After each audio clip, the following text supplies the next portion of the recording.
Liam's a Newcastle fan. Hello, Liam. How are you? Yeah, not bad. Thanks, yourself. I'm good. How much do you weigh, Liam? Do you know off the bat? Do you weigh yourself regularly? I've got the dad bod now, so I wouldn't want to talk about that. Are you a dad?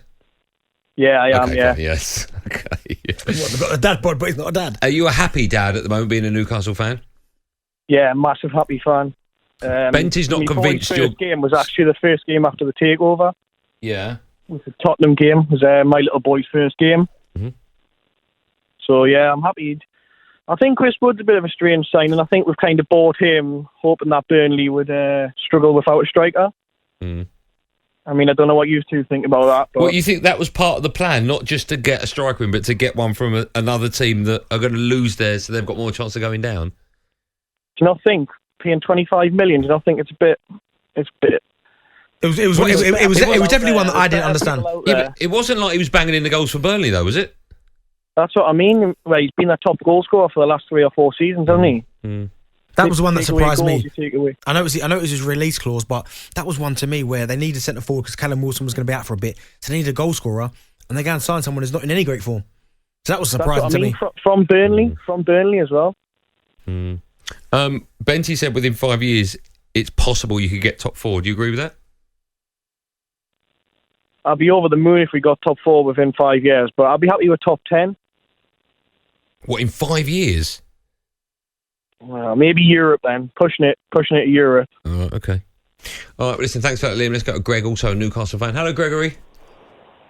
Hi, gents, you all right? Excellent. How are you? Where are you off to? You're in the car. Where are you going? Yeah, going home. Oh, okay. What'd you do? I'm in the RAF. You're a lawyer? RAF? Oh. I'm in the RAF. I'm a physical training instructor in the RAF. Wow, okay. Do you fly much? No, not at all. In RAF, the breakdown service. I work That's at the RAC. Benty, for Hey. No, that's not it. Wow. No, we're not having that, are we? We're not having that. We're not having that, Benty. That was a joke. No, it wasn't a joke. It was. No, because if it was a joke, you'd say, do you do much breakdown service? That's the joke. No, but I remixed the joke. Swear on your kid's life. I don't do that. There you go, everyone. I don't do that. Sorry, Greg, go on, carry on. What I was going to say was, in terms of the signings we've made, I think we've done good business. January's obviously notoriously a hard month. And I believe Lingard, in terms of setting a precedent, I think we had to walk away from that. Because like the previous caller said, we would get our pants pulled down every deal thereafter if we carried on paying. Essentially, it was going to be 1 million per game for Lingard. Do you know what, Greg, and I get that, but a couple of points I want to make there is I understand that you might have got your pants pulled down, but first of all, you're in this window where you're trying to stay up, so you've got to do everything you can. And also, that just comes with the territory of you guys having more money than anyone else, because Chelsea get their pants pulled down on their transfers, and so do Manchester City. But I think it's a punt you take to try and get out of the relegation zone. It's a sort of zone. backhanded compliment. Yeah. Potentially. I do think we missed the trick, maybe not signing a centre-half, going for someone like Dan Burn at the very start of the window, because we sort of backed ourselves into a corner there where every club in Europe knew we were desperate for a centre-half, in which case the price continuously went up because they knew how desperate we were. Whereas if we'd got Dan Burn, because realistically, we probably needed 2 centre-halves, if we're honest. But we've got Dan Burn, and I'm happy with the signings made. I think someone like Matt Target is, he won Players Player of the Year at Aston Villa, he's reliable. Kieran Trippier, I think you were talking about not having that sort of that wow signing, but if you look at Kieran Trippier, the bloke's just won La Liga. He was a regular under potentially one of the best managers in Europe in Simeone.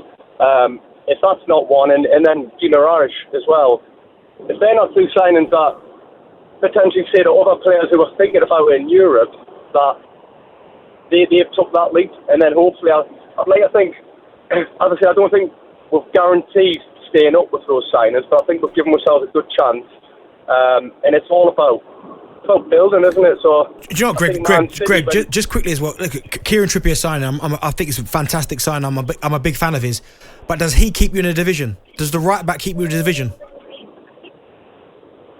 I think under Eddie Howe, in terms of the style of play, in the Chris Wood sign, I know the last call I was talking about Chris Wood, and he's not a glamorous signing, but if you're playing Kieran Trippier and you're playing potentially Target, and then I think Guimaraes as well, from what I've seen in terms of how he plays, he could be sort of transformative in terms of playing it. And Trippier, yeah, I think in terms of his delivery in Target as well, you'd like to think we'll create more chances because we haven't scored a lot of goals. All right, listen, Greg, always a pleasure. Thanks for your call. Keep them coming in. 03717 223344.